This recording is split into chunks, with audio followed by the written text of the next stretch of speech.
My number three film that shaped my feeling of family is The Royal Tenenbaums from 2001. This film is directed by Wes Anderson, written by Wes Anderson and Owen Wilson, and starring Ben Stiller, Gene Hackman, Owen Wilson, Luke Wilson, Gwyneth Paltrow, Danny Glover, Bill Murray, and Angelica Houston. A lot of people in this movie. Stacked cast. Yes, definitely. The IMDb plot summary: the eccentric members of a dysfunctional family reluctantly gather under the same roof for various reasons. Okay, I guess that's true. So I put this film on the list because for me, I think what this film does very well is demonstrate how family can impact your life in both negative, but then also positive ways. Royal, who's Gene Hackman, he's the Royal Tenenbaum of the title. He's the patriarch of the family, who wasn't really that good of a father to his kids, and then eventually left the family. And even though they weren't divorced, they essentially were for all intents and purposes in terms of how the kids were affected by it for like 20 years. And then in a way, like now as an old man, he realizes the error of his ways, I guess, or at least just wants his family back. As an old man, we don't really know exactly why he makes this decision. So then he pretends that he's dying to essentially force his family to come back together, which, the guy is not a good guy. And he never really fully redeems himself, but I think that's almost what makes his character so interesting. But again, what I think this movie does very well is demonstrate first all the pain that he caused his kids. So the beginning of this film, they're known as like a family of geniuses. Each one has a specific talent and thing that they do very well. But because of things that he does or that happen to their family, they kind of lose it. So he leaves. He tells the daughter, Margot, that, oh, you're actually not really that good at writing plays. Like, this isn't really that good. And that kind of drives her off of the genius path. And the brother is in love with his adopted sister. And then when she gets married, which again is some family issue, then all of a sudden he can't play tennis anymore. And then his other son, played by Ben Stiller, his wife actually dies in an auto accident, and it definitely drives him up the rail. So these are all things that are how family can hurt you or cause you pain more than anyone else. Which, because you have this strong bond, anytime that it's you're closest to these people, so then they can hurt you the most, I think, in ways that are intended and unintended.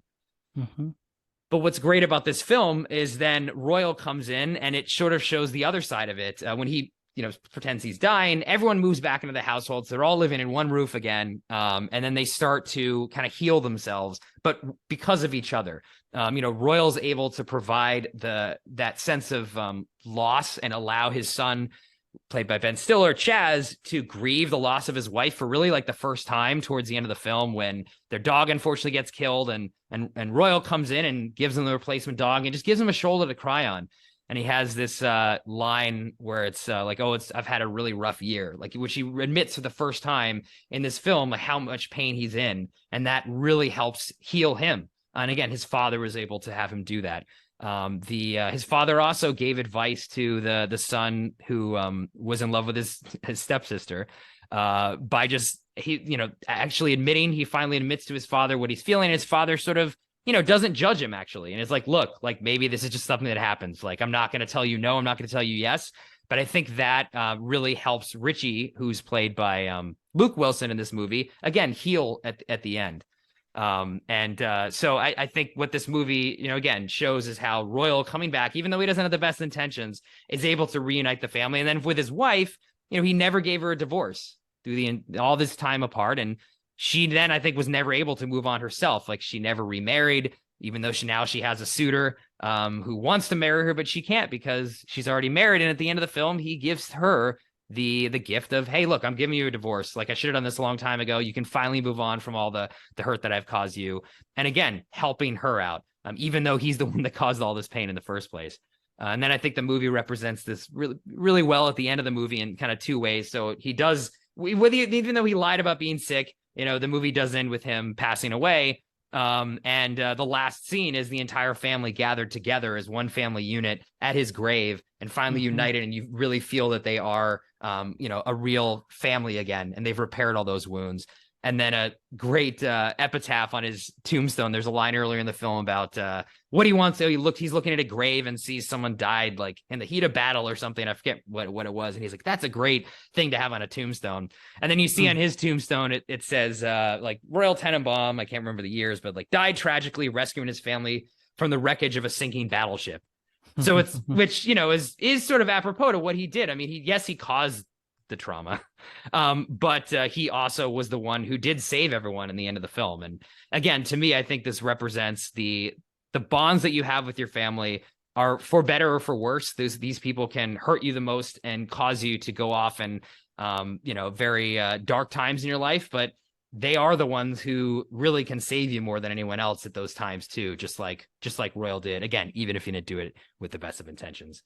So I always think of this film when I think of family, the good and the bad of it. I think this movie, all the folks in this movie, the actors do such a good job of feeling like a broken family. Like you can tell that they went through a lot together. They do feel like a family unit. Gene Hackman, just another fantastic performance. He comes up a lot in this podcast. I'm starting to realize as an actor who just consistently puts in great performances. But I think this is one of his best, as he plays like kind of a scoundrelish character who doesn't really redeem himself, but is able to gift all these things to his family in the end. So I just really, really like this film. It's interesting too, going back. It's one of Wes Anderson's earlier works. It definitely does feel like a film of a filmmaker who's still trying to like figure it out, a bit young. It doesn't gel together in the same ways that some of his later films do when he's really hits his stride. But for me, is one of my favorites. I saw in theaters when it came out, and just the film is great, still holds up really well. And definitely always think of family. I think of this film. That's a really good pick. So I guess what is the connection of these themes with you personally? Oh, well, I mean, I don't want to get into specifics on the ways that, I think I've been negative and positively affected by my family. But just to say that, yeah, when I do think back on my life, the people in my immediate family, especially, those are the ones who, when I'm at my, lowest times, like they're the ones who can help me in the same way that Royal's able to offer that. Again, even if it's unintended, just the things that they can do can really help. And then, unintended things that also can hurt. I've obviously been in fights with my family various times, or they've done things that have really hurt me. But at the same time, they're also the ones that could come and heal things too, like Royal does in this film. Not that I'm comparing anyone in my family directly to Royal Tenenbaum, because again, I think he's kind of not a great guy, but definitely loves everyone in his family. You can tell that, and that's something too that I feel is important in a family as well. That you do feel that there's that love there, even if they're hurting you unintentionally or intentionally sometimes. That's always still there, and that's something in this film. I think you really get that sense that these folks do love each other. I mean, I guess. Between Gwyneth Paltrow and Luke Wilson in a way that might be a little inappropriate because they're step siblings and they're actually in real romantic love, but still you definitely get that sense. Yeah, more than a little. This is an amazing movie. I agree with everything you said. I think the thing that really struck me on this viewing was how great Angelica Houston is in this movie. I mean, everybody's amazing, and it was really moving to see her and what role she's played or not played as a mother during this whole time. Because, I kept thinking these kids were very, accomplished at a very young age. She's pretty accomplished too in her own way. But for whatever reason, well, I guess we know the reasons. I think the way she was hit by the trauma of whatever Royal did, she couldn't really be a present mother for any of these kids either. And that almost felt to me like contradictory, because otherwise she seems very much in control of her life. She's successful at whatever she does.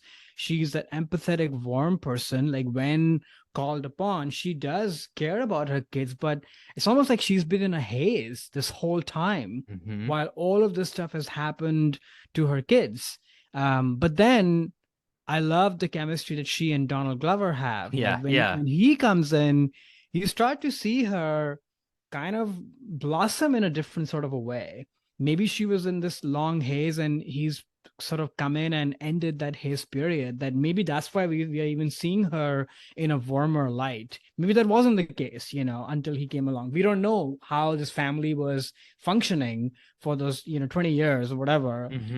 So I thought that was really, really amazing to see. You could almost make individual movies of all of these characters. Oh, for which sure. Is yeah. The genius of Wes Anderson, the genius of, people who followed in his footsteps like Noah Baumbach, Greta Gerwig, and they write from such a specific place that there's enough there to tie a story well together, but then it leaves you with so much more of wanting from each person.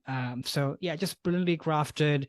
Great score, as always. Yes. Is the case in all Wes Anderson movies, but this one, I don't know, for some reason always really hits the right note and right sort of tonality for me. So yeah. Great pick. Yeah, interesting point on the Angelica Houston character, the mother, who I can't remember her name in this, what her name is, Elaine or something. Anyway, is it Elaine or anyway? I do think it is probably like that, the blindsiding of what Royal did. She's not able to, and she at that point maybe still loved him in some way. She was paralyzed.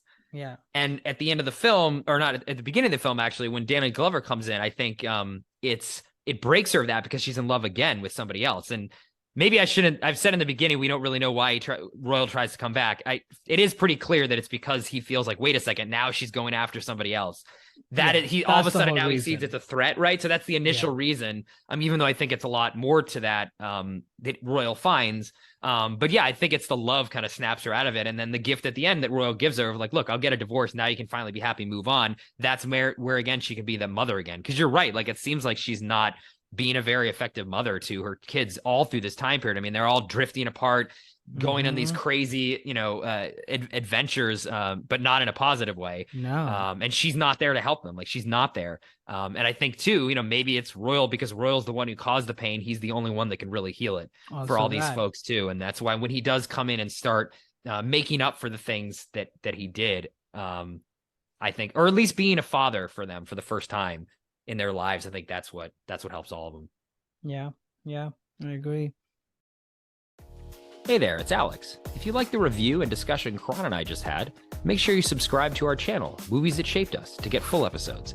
Every other Wednesday, Karan and I cover a topic around important people, places, events, and moments in our lives, and then explore it through 3 of our favorite movies. Subscribe right now, or follow our podcast on Spotify or Apple Podcasts via the link in the description below. Hope you join us for the journey.